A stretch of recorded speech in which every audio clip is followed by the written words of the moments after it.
भारत सरकार ने जो भी निर्णय लिया है वो सोच समझ के ही लिया है। लोगों में जो किसानों के प्रति जो संवेदनाएं थी वो खत्म हो गई हैं। सर्वे भवन्तु सुखिनः सर्वे सन्तु निरामया। भारत सरकार ने जो किसानों का ध्येय है वो उन्हें देना चाहिए। भारत की रोटी खाते हैं, भारतीय में रह के उड़दंग मचाते हैं, गलत बात है।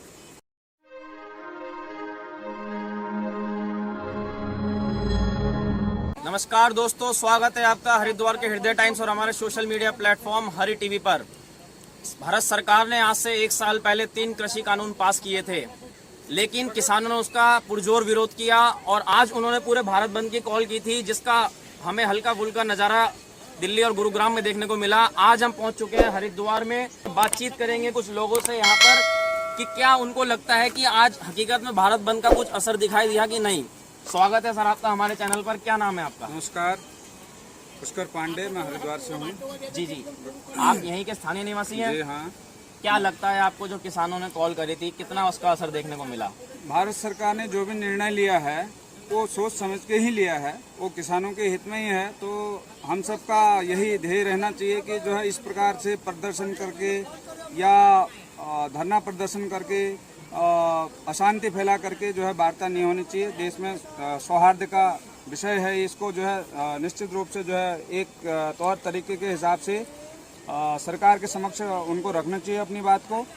मतलब आपके कहने का मतलब है कि 26 जनवरी को 26 जनवरी को जो इतना बड़ा जो है हमारे देश का दुर्भाग्य हम समझते हैं, उसको जो है जिसको राष्ट्रीय सम्मान से हम सम्मानित करते हैं, इस प्रकार के हुड़दंगियों ने वहां पर जाकर के ध्वजारोहण का हमारा जो है अपमान किया। इस प्रकार की वार्ता करने से जो है किसानों के प्रति भी हमारा जो है अविश्वास उत्पन्न होने लग गया। मतलब आपके कहने का मतलब है कि जो 26 जनवरी को काला दिन जिसको बोला गया था, जो उन्होंने ध्वज का अपमान किया था, लाल किले की प्राचीर को उन्होंने ध्वस्त किया था, कि लोगों में जो किसानों के प्रति जो संवेदनाएं थी वो खत्म हो गई हैं। जी बिल्कुल बिल्कुल। इस प्रकार से अगर इसी प्रकार से आंदोलन होते रहेंगे तो वैसे ही जो है देश में अशांति है।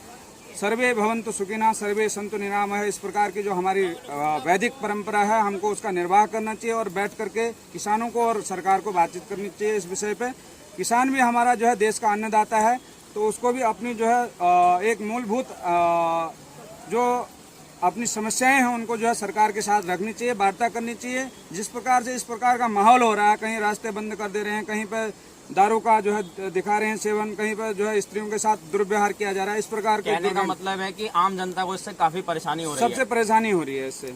वैसे भी माहौल इस समय जो है देश वैसे भी जो है कोविड के चक्कर में जो है स्थिति नाजुक है, और फिर इस प्रकार के आंदोलनों से और भी हमारे देश की स्थिति बिगड़ सकती है।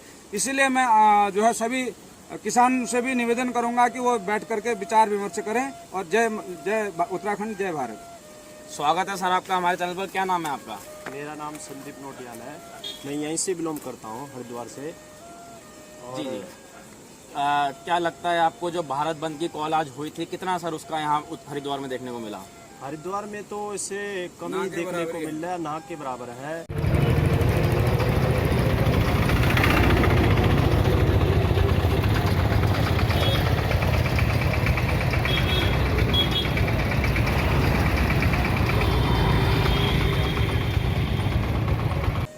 और जो भी ये किसान आंदोलन हो रहा है उसके पीछे जो जैसा भी मतलब क्या इसका ये तात्पर्य है कि किसानों को भारत सरकार ने जो किसानों का ध्येय है वो उन्हें देना चाहिए।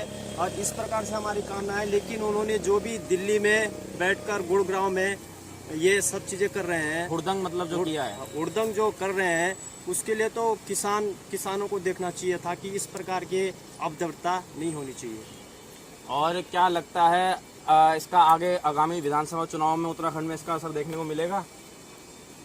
उत्तराखंड में इस आगामी चुनाव में देखने को मिलेगा, लेकिन ऐसा नहीं है कि सभी लोग उत्तराखंड में तो ऐसा कुछ देखने को नहीं मिल रहा है। जो किसान है उत्तराखंड में तो ऐसा कुछ है नहीं। लेकिन मतलब दिल्ली उत्तराखंड में किसान आंदोलन एक तरीके से फ्लॉप साबित हुआ है अब तक। हाँ, अब तक फ्लॉप साबित हुआ है, क्योंकि यहाँ तो देखने को नहीं मिल रहा है। लेकिन दिल्ली हो गया, हरियाणा हो गया और पंजाब हो गया, इस स्टेट में ही ज़्यादातर इनका रुतबा देखने को मिल रहा है। बाकी बाद में उत्तराखंड में तो नॉर्मली किसान है जो अपनी खेती बाड़ी करते हैं, और बहुत सारे उत्तराखंड में जो किसान हैं वो अपने अपने यथावत स्थान में अपनी खेती बाड़ी पे ध्यान दे रहे हैं। लेकिन और जो दिल्ली है, पंजाब है, हरियाणा है, और ज़्यादातर वहाँ पर किसान बैठे हैं।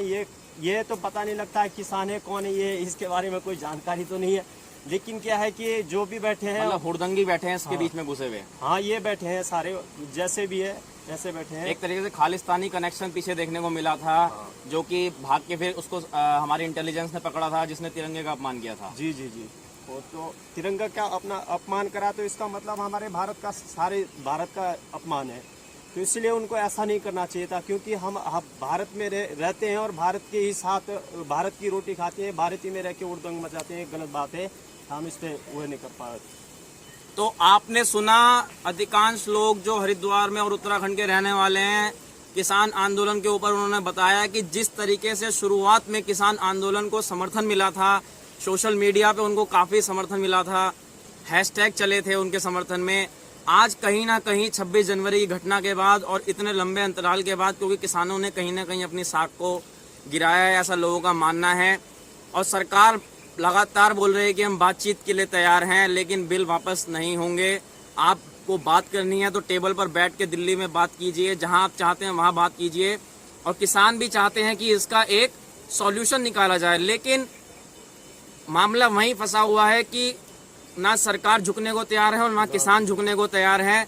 और सरकार ने ये भी बोला है कि एमएसपी जो न्यूनतम समर्थन मूल्य होता है उसको हम खत्म नहीं करने वाले हैं। कोई किसी कॉरपोरेट को पैसा नहीं जा रहा है, आपकी फसल आपको ही रुपए मिलेगा। बस सरकार ने इतना किया था, जो विधानसभा ने जो रेट तय किए जाते हैं मंडियों में, उसको हटा के सरकार ने ये किया था कि किसान अब कहीं भी जाके अपनी फसल को बेच सकते हैं, उसका मूल्य तय कर सकते हैं।